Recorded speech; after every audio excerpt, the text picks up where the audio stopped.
पाहिव प्रभया बुद्धिया प्रभातवः शिरजेन मूर्धानं देवो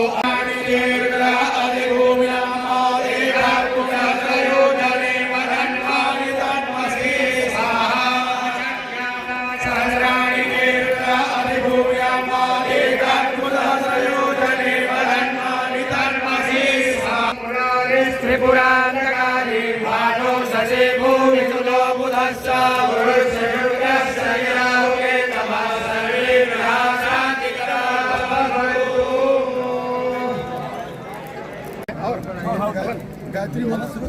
गायत्री बंद नहीं रुद्र शुभ से होगा।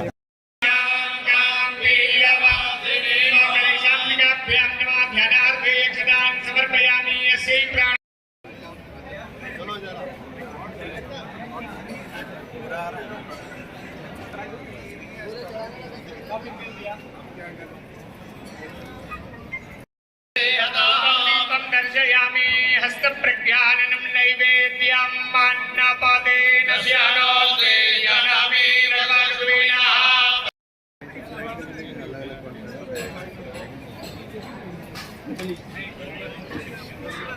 आचार्याणि वर्णानि जगरिष्ये तत्रादौ निर्विघ्ना सिद्ध्यर्थं गणेशाम्बिकयोः स्मरणपूजनं च करिष्ये। एकादश ब्राह्मण द्वारा पूजन पूर्वक ग्रहणाख्यं क्रमां समाचरिष्ये। तदंगत्वेन कलशे वर्ण पूजनं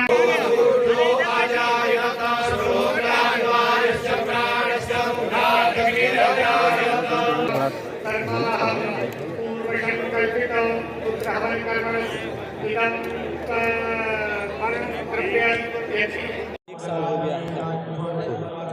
आज के दिन हम लोग बाबा विश्वनाथ धाम का लोकार्पण हुआ था वर्ष 2021 में। आज के दिन को हम वार्षिकोत्सव के रूप में मना रहे हैं। बाबा विश्वनाथ के 1 साल में पूर्ण होने पर हम लोगों ने विभिन्न सुविधाओं को विकसित किया है। यहाँ पे लगभग 7.5 करोड़ श्रद्धालु आए हैं जिन्होंने दर्शन किए पूरे 1 साल भर में। श्रद्धालुओं की इतना स्नेह और प्यार को देखते हुए भी हम लोगों ने बहुत सी सुविधाओं को डेवलप किया। आगे आने वाले समय में और बेहतर सुविधाओं को विकसित करेंगे, चाहे वो लॉकर की फैसिलिटी हो, आने जाने के लिए मैट की व्यवस्था हो या पेयजल की बेहतर व्यवस्था। इन सब व्यवस्थाओं को हम लोगों ने यहाँ पे बेहतर सुचारू ढंग से चलाया है। साफ सफाई पे विशेष ध्यान दिया। एक संदेश देने का प्रयास किया गया है कि हमारा धार्मिक स्थल बेहतर और सुंदर हो सकता है।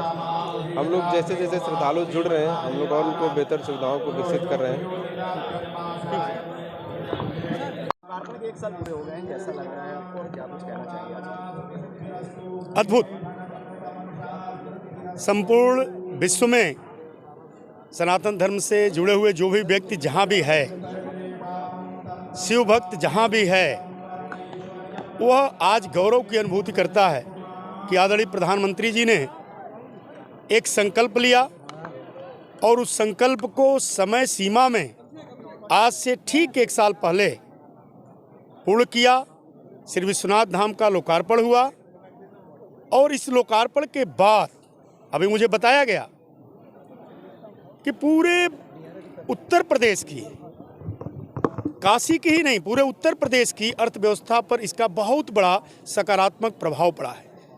केवल काशी में सनातन परंपरा को आगे बढ़ाने के साथ साथ सांस्कृतिक धरोहरों को सजोने के साथ साथ अपने आध्यात्मिक विषय को सजोतने के साथ साथ आदरणीय प्रधानमंत्री जी के इस कार्य से काशी की अर्थव्यवस्था में अद्भुत उछाल आया है। अभी बताया गया मुझे कि 35% केवल साल भर के अंदर जीएसटी में वृद्धि हुई है। ये अद्भुत है। और अभी ये उत्तरोत्तर लगातार भीड़ की संख्या, जरा सोचिए ना, पहले 5,000 10,000 की संख्या आती थी, आज 1 से 1.5 लाख औसत की संख्या है। पहले 1 करोड़ साल भर में आते थे, अब केवल सावन में ही 1 महीने में 1 करोड़ की संख्या यहाँ पर श्रद्धालुओं को आती है। उनको अच्छी सुविधाएं मिलती हैं, अच्छे तरीके से दर्शन करते हैं, बाबा धाम का भ्रमण करते हैं, बाबा का दर्शन करते हैं, माँ गंगा का साक्षात्कार करते हैं, उनका आचमन करते हैं, उनके जल को ले आकर के बाबा को चढ़ाते हैं। एक अद्भुत अनुभूति जो कि काफ़ी समय से, 100 साल से ज़्यादा समय से प्रतीक्षित था, जिसको आदरणीय प्रधानमंत्री जी ने संकल्प लेकर के पूरा किया। उस संकल्प के प्रति आदरणीय प्रधानमंत्री जी के इस कार्य के प्रति काशी का, पूरे देश का, पूरे विश्व का प्रत्येक शिव भक्त काशी के साथ साथ आदरणीय प्रधानमंत्री जी के प्रति आभार व्यक्त करता है, उनको धन्यवाद देता है। और सबके जुबान में जब दर्शन करके बाहर निकलता है गेट पर, मैंने सैकड़ों लोगों से ऐसी बातें की है, एक ही शब्द निकलता है, धन्यवाद मोदी जी, धन्यवाद मोदी जी, धन्यवाद। वाराणसी में बाबा विश्वनाथ के धाम को लोकार्पित हुए 1 वर्ष हो गया है और आज उसी 1 वर्ष के यहाँ पे उत्सव चल रहे हैं। उसी उत्सव में ये जो हवन चल रहा है, इससे इसकी शुरुआत हुई है। एक बहुत अच्छी विद्वानों की गोष्ठी अब यहाँ पे दोपहर को होगी, शाम को भजन संध्या होगी जिसमें सारा वातावरण शिवमय हो जाएगा। प्रसिद्ध भजन गायिका सुश्री अनुराधा पौडवाल जी की भजन संध्या में सारे शहर के लोग आमंत्रित हैं। सभी जानते हैं कि 1 वर्ष पहले जब उद्घाटन हुआ था तो 1 महीने पर्यंत कार्यक्रम चले थे।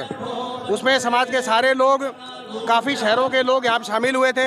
12 ज्योतिर्लिंग हैं, उनके सभी लोग शामिल हुए थे। सभी का पानी यहाँ पे लाके उनके माध्यम से बाबा का अभिषेक हुआ था।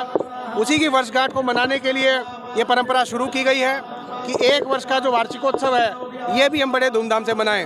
अब की बार तमिल संगमम की वजह से थोड़ा सा यहाँ पे ज़्यादा मूवमेंट रहा लोगों का, परंतु अगले वर्ष से और भी इसको भव्यता से मनाने का विचार किया गया है और पहले से उसकी तैयारियां 2 दिवसीय या 3 दिवसीय चालू की जाएंगी।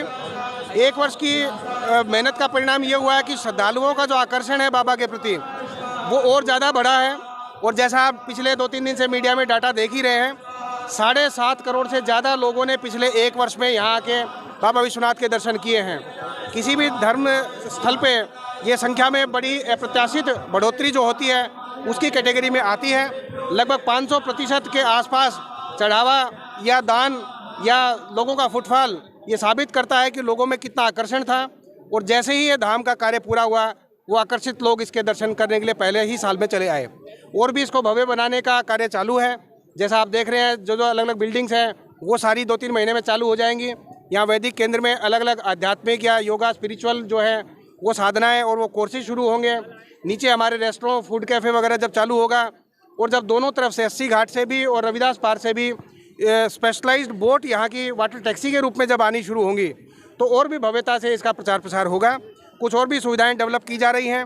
पूरे वर्ष पर्यंत अब की बार इंटरनेशनल इवेंट भी चलने, उसको देखते हुए भी काशी में ज़्यादा ब्यूटिफिकेशन, ज़्यादा सड़कों का चौड़ीकरण और अवस्थापना को बढ़ाने का काम चल रहा है, जिससे श्रद्धालु जब यहाँ पे आएंगे तो उनको कम दिक्कतों का सामना करना पड़ेगा। सिक्योरिटी प्लान भी यहाँ पे इम्प्लीमेंट हो चुका है और उसके माध्यम से भी पूरी कोशिश है कि श्रद्धालुओं को एक अच्छा एक्सपीरियंस मिल सके। तो कुल मिला के और भी बढ़ोतरी आने वाले वर्ष में होनी है। और इस तरह के वार्षिक आयोजन है जो अब की बार 1 दिवसीय है, वो भी ज़्यादा दिवसीय अगले साल से होगा। और भी सारे साल के कैलेंडर भी प्लान किए जा रहे हैं कि पूरे 12 महीने भी इसमें कुछ ना कुछ एक्टिविटी हर महीने या हर 2 महीने में चलती रहे। वो इसका सांस्कृतिक कैलेंडर भी हम लोग 15-20 दिन में जारी करेंगे, ताकि उन बड़े आयोजनों में 6-7 जो साल के बड़े आयोजन होंगे, गणमान्य लोग भी आ सकें, बाकी देश के विदेश के जो प्रतिष्ठित लोग हैं या बाकी जो हमारे धर्मस्थल हैं उनके लोग भी प्रतिभाग कर सकें। और जितने हमारे 12 ज्योतिर्लिंग हैं उनके साथ भी कहीं ना कहीं इसको कनेक्ट करने का प्रयास किया जाएगा कि उन लोगों के बीच में भी आपस में ज़्यादा से ज़्यादा एक्सचेंज बढ़े। तो आने वाले साल में और भी सांस्कृतिक उन्नयन इस धाम का और इस धाम के माध्यम से कल्चरल प्रोग्राम्स का होना है। और निश्चित रूप से उसका लाभ श्रद्धालुओं को और भारत की जो जनता है जो यहाँ के आकर्षित होकर दर्शन करने के लिए आती है उन्हीं को मिलेगा। धन्यवाद सर।